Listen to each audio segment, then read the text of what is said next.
Friend সবাই জানো যে আজকের দশহরা পুজো। তো আশা করি সবাই পুজো দিয়েছো, আমিও পুজো দিয়েছি। তো সবাই একবার বুকে হাতে বলো যে জয় মা মনসা। তো মনসা মা সবাইকে ভালো রাখুক, সব বিপদ আপদ থেকে রক্ষা করুক। তো আবার বলো যে জয় মা মনসা। তো আমি পুজো দিয়েছি, উপোস করেছি। আর এই তোমরা দেখতে থাকো ব্লগটা যে কেমন হয়েছে। তো ঠাকুরের ছবিটা তুলেছি, খুব একটা ভালো ওঠেনি, তো তোমরা তাও একটু দেখো ভিডিওটা। তো এটা মনসা মার পুজো, তো তাই ভাবলাম একটা ব্লগ বানাই ঠাকুরকে নিয়ে, তো তাই জন্য বানিয়েছি। তো বন্ধুরা তোমরা সবাই দেখো, তো চলো ভিডিওটা দেখতে থাকো।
যদি না হয় সাদা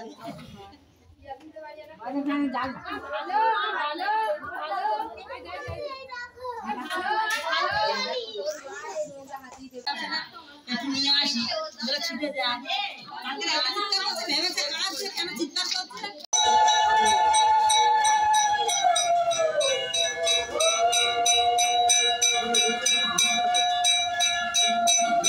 ফ্রেন্ডস এই দেখো, এই যে বাইরে সব বসেছিলাম, তাই বাইরে থেকে একটু ভিডিও করেছিলাম। তো ভিডিওটা কেমন হলো অবশ্যই করে কমেন্টে জানিও, আর কমেন্টে অবশ্যই লিখতে ভুলো না জয় মা।